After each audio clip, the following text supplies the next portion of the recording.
अब आप हमने कहा कि इन आवर लास्ट सेशन, ठीक है, वी हैव कैलकुलेटेड, हमने कहा कि हमारे पास पी एक्स कितना आया था, पी एक्स जनाब 25 है, और हमने कहा कि हमारे पास क्यू डी एक्स जो है वो हमारे पास कितना है, हमने कहा क्यू डी एक्स हमारे पास 65, ठीक है। हमने कहा सबसे पहले हमने कैलकुलेट किया PED, PED stand for price elasticity demand, इसको हमने रखा, ठीक है। हमने कहा -3 मल्टीप्लाई बाय, ठीक है। सर आपकी आवाज़ बहुत खराब आ रही है। आप लोग अपने माइक प्लीज बंद कर दें, क्लियर हो जाएगी, ठीक है।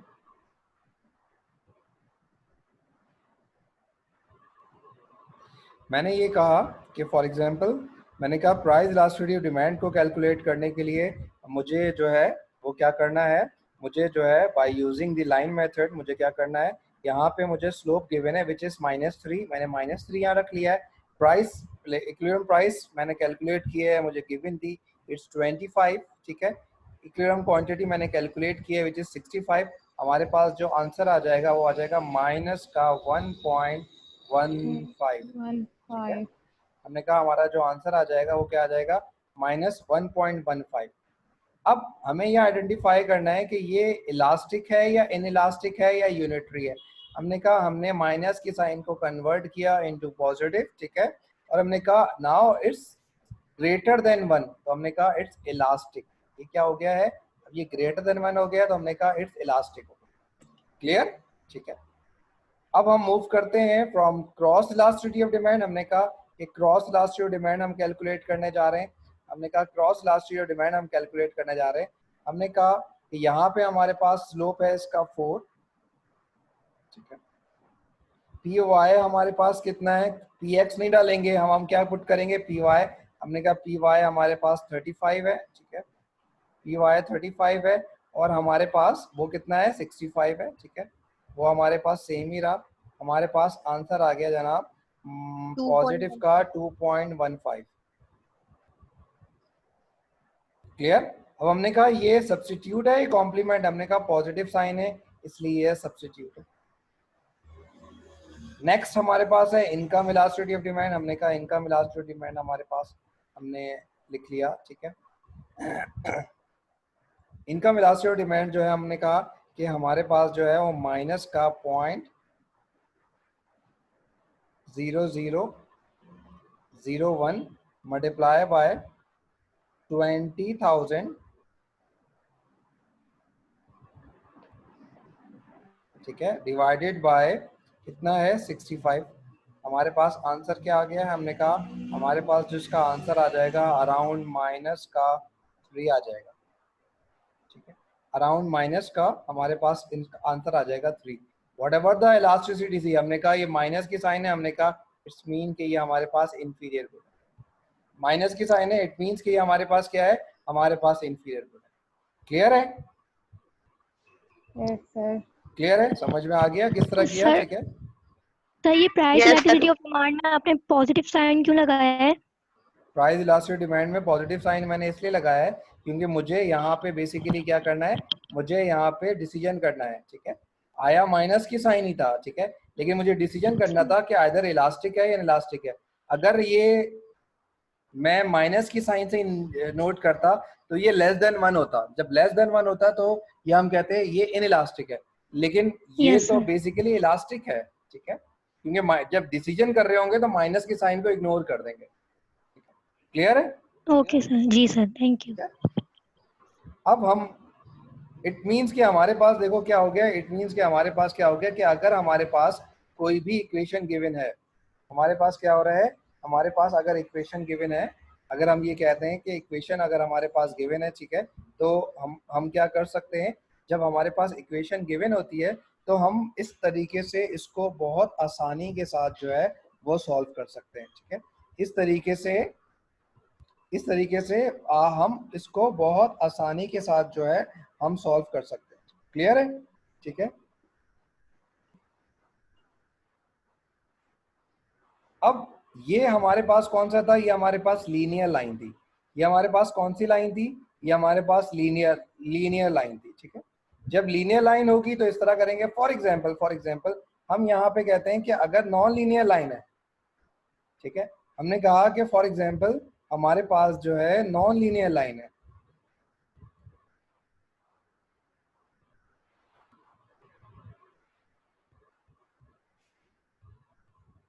ये हमारे पास नॉन लीनियर लाइन है, ठीक है, ये हमने कहा कि ये लीनियर लाइन है, ये नॉन लीनियर लाइन है। नॉन लीनियर लाइन किस तरह कहेगी कि या तो पावर के अंदर होगी या लॉग लगा होगा, तो हम इसको कहेंगे नॉन लीनियर लाइन।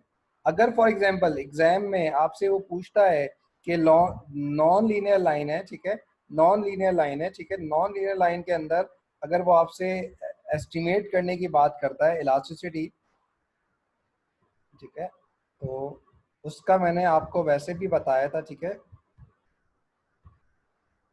इसकी मैंने फॉर एग्जांपल हमने कहा कि ये पावर में है या इसको गिवन है, ठीक है, जब पावर में आपके पास कोई चीज होगी या लॉग में होगी, उसका एंटी लॉग लेके आप जब सॉल्व करोगे तो उसकी इलास्टिसिटी वही होगी जो उसकी पावर होगी। क्लियर?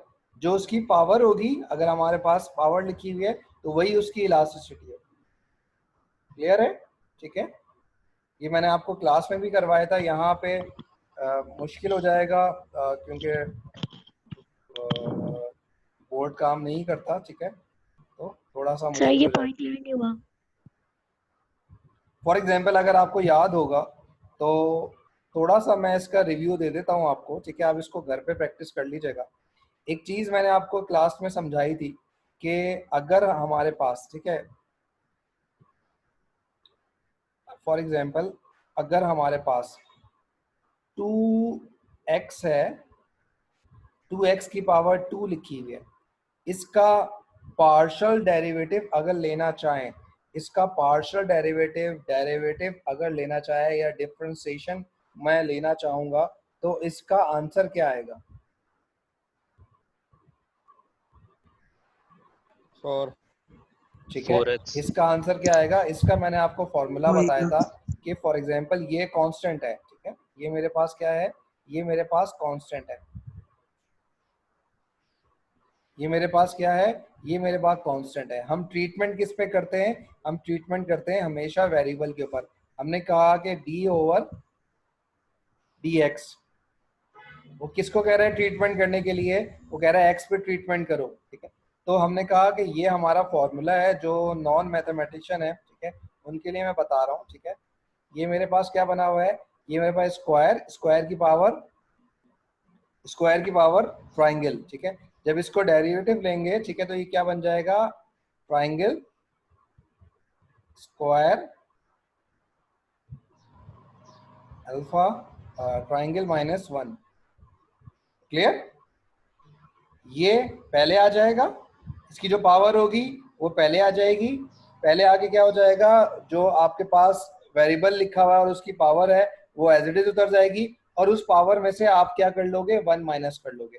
हमने कहा चले हम देखते हैं, 2 जो है हमारे पास ऐसे ही आ गया है, ठीक है, इसकी पावर 2 थी तो 2 हमारे पास पहले आ गई है, ठीक है। x की पावर 2 है, इसमें से आप क्या कर लोगे? 1 माइनस कर लोगे, तो ये क्या बन जाएगा? ये हमारे पास बन जाएगा 4, ये हमारे पास बन जाएगा 4x, x की पावर है 1, ठीक है। तो 1 हम यूजुअली क्या करते हैं, लिखते नहीं है, हम क्या लिखेंगे? 4x। क्लियर है? ठीक है। अगर फॉर एग्जांपल यहां होती 1, यानी कि इसकी पावर हमारे पास कुछ भी नहीं है, इसकी पावर मेरे पास कुछ भी नहीं है, सिर्फ 2x लिखा हुआ है। अगर ये सिर्फ 2x लिखा है तो फिर आप किस तरह सॉल्व करते? आपने कहा सॉल्व तो मैं उसी तरीके से करता, लेकिन क्या हो जाएगा, हमने कहा इसकी पावर मल्टीप्लाई हो गई 1, ठीक है, ये 1 माइनस 1 क्या हो जाएगा? 2x की पावर 0। 0 का मतलब क्या है कि ये क्या आ जाएगा? ये कांस्टेंट आ जाएगा, 2 आ जाएगा। क्लियर? ठीक है, यस सर। इसको कहते हैं डेरिवेटिव। अब अगर हम इसको सॉल्व करने की कोशिश करते हैं, ये मेथड है, इसको सॉल्व करने की कोशिश कर रहे हैं, ये प्राइस इलास्टिसिटी ऑफ डिमांड है, ठीक है। ये हमारे पास ये किसका फॉर्मूला लिखा हुआ है? प्राइस इलास्टिसिटी ऑफ इसका। हम यहाँ पे ये बोलते हैं कि फॉर एग्जांपल हम यहाँ पे ये बोलते हैं कि ये चेंज है। चेंज का मतलब क्या होता है? ठीक है, चेंज का मतलब क्या मैं इसको यूं लिख सकता हूं?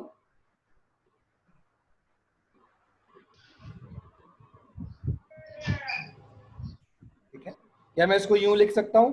जी मैं लिख सकता हूं इसको, क्योंकि ये भी चेंज को बता रहा है और ये भी चेंज को बता रहा है। ये भी चेंज को बता रहा है और ये भी चेंज को बता रहा है। डिफरेंस क्या है हमारे पास? सिर्फ हमारे पास डिफरेंस क्या है कि ये हमारे पास जो है ये लाइन पे है ये हमारे पास, और ये कह रहा है कि by using the method of, आप इसको डिफरेंशिएट करोगे। ठीक है, आप इसको क्या करोगे? आप इसको डिफरेंशिएशन करोगे, डिफरेंशिएशन के तहत करोगे। ठीक है, तो ये जो हमारे पास सॉल्व हुआ है, अब आप इसको देखो कि यहाँ पे उसने क्या किया कि ये क्यू डी एक्स है, ये क्यू डी एक्स है, इसको हमने किसके रिस्पेक्ट से सॉल्व करना है? पी ऑफ एक्स के रिस्पेक्ट से सॉल्व करना है। क्लियर? क्लियर है? क्लियर है? यस या no? Yes sir, yes clear है सर। ना? ठीक है, अब आप ये देखें कि फॉर एग्जांपल थोड़ा सा मुश्किल है, लेकिन मैंने आपको इसलिए दोबारा मैं इसको समझा देता हूँ क्योंकि ये हमने ऑलरेडी क्लास में किया हुआ है। ठीक है, ये इस पे ट्रीटमेंट नहीं हुआ है। अब आप ये देखें कि मैंने इसको कट कर दिया है, इसको मैंने कट कर दिया है। अब आप इसको नोट करें कि ये ट्रीटमेंट करने को किसको कह रहा है? पी ऑफ एक्स पे करने को कह रहा है सर। जब ये पी ऑफ एक्स पे करने को कहेगा ट्रीटमेंट, जब ये ट्रीटमेंट पी ऑफ एक्स पे करने को कहेगा, तो हमें बेसिकली क्या करना है? पी ऑफ एक्स पे ट्रीटमेंट करना है। पी ऑफ एक्स की पावर कितनी है? बीटा। बीटा आ गया पहले, बीटा एक्स आ गया पहले। बीटा एक्स में से हमने क्या कर लिया? माइनस के साथ उसको लगा दिया, बाकी टर्म एज इट इज जो है वो आ चुकी है। ठीक है, हो सकता है कि ना समझ में आ रहा हो, इसको दोबारा समझ लें कि फॉर एग्जांपल अगर हमने कहा कि ये 2x2 है, तो इसका आंसर क्या आना था? अगर ये 2x2 है, ठीक है, तो इसका डेरिवेटिव अगर लेंगे, इसका आंसर क्या आना है? 4 नहीं आएगा, अभी तो मैंने बताया 4x है। 4x। क्लियर? लेकिन अगर मैं इसको करता हूँ 4x स्क्वायर y, इसका आंसर क्या आएगा? इसका आंसर क्या आएगा? 4x square. सॉरी, 4x ही आएगा। इसका आंसर आएगा 4xy। क्लियर? क्योंकि ये इसके साथ अटैचमेंट है, ये इसके साथ अटैचमेंट है, वो इस पे करने को कहेगा, इस पे ऑपरेशन नहीं होगा। क्लियर है? ये मल्टीप्लिकेशन हो रहा है तो इस पे ऑपरेशन नहीं होगा, ये एज इट इज टर्म हमारे पास वापस आ जाती है। लेकिन ये अगर पूरी मेरे टर्म एक ही नहीं है। एक मिनट, पूरी टर्म एक ही तो लिखी हुई है मैंने। तो सर फिर जब एक 2x का डेरिवेटिव होगा तो y का क्यों नहीं होगा? प्लस या y माइनस को तो है बीच में। y को करने को नहीं कह रहा वो, हाँ एक्स को कह रहा है ना सर। वो x को कह रहा है। लेकिन अगर अगर मैं ये कहता हूं कि 2x स्क्वायर है और 4y है, आंसर क्या आएगा? 4x plus 4x plus 4 4x plus 4 आएगा। क्या लिखा मैंने यहाँ पे? यहाँ पे लिखा है मैंने 4x plus 0। Why we use 0? यहाँ पे x नहीं है, यहाँ पे बेसिकली क्या है? यहाँ पे हमारे पास x नहीं है। ठीक है, जब यहाँ पे x नहीं है तो ये पूरी टर्म क्या हो जाएगी? ये 0 हो जाएगी। जीरो क्लियर है? सर। क्लियर है? ठीक है, यहाँ पे इस कंडीशन में क्या थी? अब इस कंडीशन में क्या है कि ये एक पूरी टर्म है, ये ऑपरेशन क्या करने को कह रहा है? ये ऑपरेशन करने को कह रहा है, ये हमें ऑपरेशन करने को कह रहा है। किस पे ऑपरेशन करने को कह रहा है? ये हमें ऑपरेशन करने को कह रहा है एक्स के ऊपर। तो एक्स तो गिवन है, वाई एज इट इज उतर कर आ जाएगा क्योंकि वाई के ऊपर ट्रीटमेंट होगा ही नहीं। क्लियर है? ये क्लियर हो गया? ये क्लियर हो गया? Yes sir. Yes sir. Sir ये y 0 क्यों आ रहा है? y की जगह 0 क्यों पुट कर? y की जगह 0 पुट नहीं करा, y के साथ x नहीं है। जब x नहीं है तो पूरी टर्म क्या हो जाएगी? 0 हो जाएगी।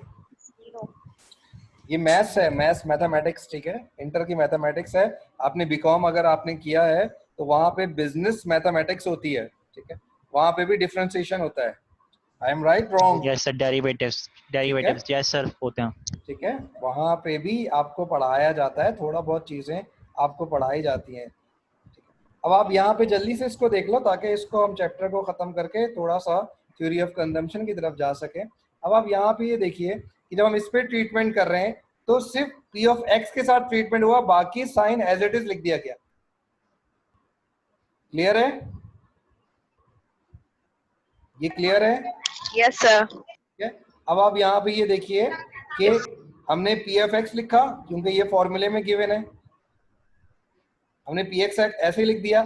क्यू ऑफ एक्स की जगह ये पूरी टर्म जो है ये हमने यहाँ पे लिख दी। क्लियर? अब आप ये देखें कि इससे ये कैंसिल हो गया, इससे ये कैंसिल हो गया है, इससे ये कैंसिल हो गया। क्लियर? अब क्या रह गया है?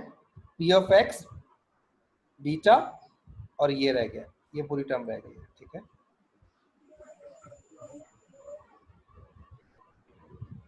क्लियर है? इसको हम अपने बोर्ड पे लिख लेते हैं। बोर्ड पे हमारे पास क्या है, अब बताते रहिएगा क्या टर्म रह गई, P x beta x minus 1 और बीटा एक्स। क्लियर? हमने कहा इसको एज इट इज यहाँ पे उतर आया। ठीक है, इसको हम लिखने की कोशिश करते हैं, पी एक्स बीटा एक्स।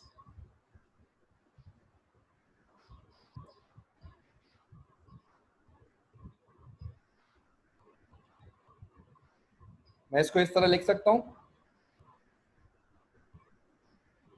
क्या? मैं इसको इस तरह लिख सकता हूं, इसको मैं इस तरह लिख सकता हूं।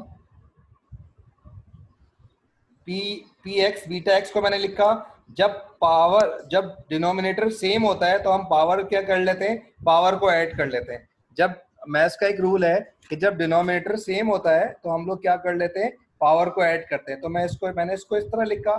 इसको फाइनल टर्म हमारे पास क्या हो गई, P x beta x over P x. Clear? ये मैंने इसको इस तरह बना लिया। ठीक है, इसको जब हम वापस लेके जाते हैं अपने इधर, इसको यहाँ लेके गए तो ये सारी चीजें मेरे पास कैंसिल आउट हो गई थी। ये पी एक्स बी एक्स, ठीक है, ये इससे कैंसिल आउट हो गया और जो पी एक्स नीचे आया वो इससे कैंसिल आउट हो गया। तो इन द एंड आपके पास क्या बचा, बीटा एक्स से बच गया। क्लियर है?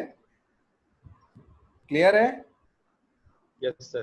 ठीक है, आप इसको एक दफा ट्राई कीजिएगा, इसको एक दफा ट्राई कीजिएगा। ये मैंने आपकी क्लास में भी करवाया था, मैं इसको दोबारा करवा रहा था। ठीक है, अब आप ट्राई कीजिएगा क्रॉस इलास्टिसिटी के साथ, उसके बाद इनकम इलास्टिसिटी उसको सॉल्व कीजिएगा। क्रॉस का आपके पास जो फॉर्मूला आएगा वो आएगा बीटा वाई, और जो इनकम का आएगा वो आएगा बीटा एम। इसको घर पे आप लोग प्रैक्टिस कर लीजिएगा, इसको घर पे आप लोग एक दफ़ा प्रैक्टिस कर लीजिएगा ताकि आपका कॉन्सेप्ट जो है वो और जो है स्ट्रॉन्ग हो जाए। क्लियर है? Yes sir. क्लियर है? अब आप एक काम ये कीजिए कि इसका स्क्रीनशॉट ले लीजिए आप लोग। सर ले लिया। ठीक है, ताकि आपको ये आइडिया हो कि सॉल्व करना किसके साथ है। क्लियर है? ठीक है, हम यहाँ पे अपना ये जो टॉपिक है, ठीक है, इसको इलास्टिसिटी हम इसको यहाँ पे कवर करते हैं, ख़त्म करते हैं। ठीक है, इट मीन्स कि ये हमें क्या एक्सप्लेन कर रहा है, ये हमें एक्सप्लेन कर रहा है जो इलास्टिसिटी था। ठीक है, हमारे पास उसने हमें आइडेंटिफाई किया 3 गुड्स, हमारे पास आइडेंटिफाई किया उसने हमें आइडेंटिफाई किया 3 गुड्स की नेचर ऑफ द गुड्स। ठीक है, मीन्स के इलास्टिक होगा, इनइलास्टिक होगा, नॉर्मल होगा, इंफीरियर होगा, कॉम्प्लीमेंट होगा और सब्स्टिट्यूट होगा। इनमें से आपने क्या, लेकिन इसका पार्ट 2 भी है which is elasticity of supply. इसका पार्ट 2 भी है which is called elasticity of supply. Elasticity of supply का जो कॉन्सेप्ट है वो as it is same concept है जो हमने प्राइस इलास्टिसिटी ऑफ डिमांड में हमने पढ़ा। यानी कि हमने वहां पे क्या पढ़ा था, प्राइस इलास्टिसिटी ऑफ डिमांड में कि अगर ग्रेटर देन 1 होगा तो इलास्टिक है, तो सेम कॉन्सेप्ट, वही फॉर्मूला है, सिर्फ माइनस वहां पे नहीं आएगा, क्योंकि इलास्टिसिटी जब सप्लाई की बात करते हैं तो प्राइस बढ़ती है तो क्वांटिटी सप्लाई भी बढ़ जाती है, जब प्राइस बढ़ती है तो क्वांटिटी सप्लाई भी बढ़ जाती है, जब जब हम प्राइस को इंक्रीज करेंगे तो क्वांटिटी सप्लाई भी बढ़ती रहेगी, तो इट मींस के दोनों का पॉजिटिव रिलेशनशिप है। क्लियर? ठीक है। अगर हमारे पास साइन ग्रेटर देन 1 आया तो हमने कहा इलास्टिक है, अगर हमने कहा साइन हमारे पास जो वैल्यू आई वो लेस देन 1 आई, हमने कहा इनइलास्टिक है, अगर 1 आई तो इलास्टिक है, हमने उसको यूनिटरी कह दिया। सेम कॉन्सेप्ट है, ना ही वहां पे क्रॉस इलास्टिसिटी ऑफ डिमांड होता है, ना ही वहां पे इनकम इलास्टिसिटी ऑफ डिमांड होता है। वहां पे क्या होती है, वहां पे दोनों चीजें जो हैं वो सेम होती हैं। वहां पे हमारे पास क्या है कि वहां पे हमारे पास दोनों जो कॉन्सेप्ट हैं वो सेम कॉन्सेप्ट हो रहे होते हैं, सारी मेथड सारी चीजें वहां पे सेम है। ठीक है। हम आइडेंटिफाई कैसे करते हैं? फॉर एग्जांपल अगर इक्वेशन में पॉजिटिव की साइन आ रही है तो हम इसको आइडेंटिफाई करते हैं कि ये तो सप्लाई की साइन है। ठीक है, फिर हम सप्लाई की तरफ पे उसको काम कर रहे होते हैं। क्लियर है?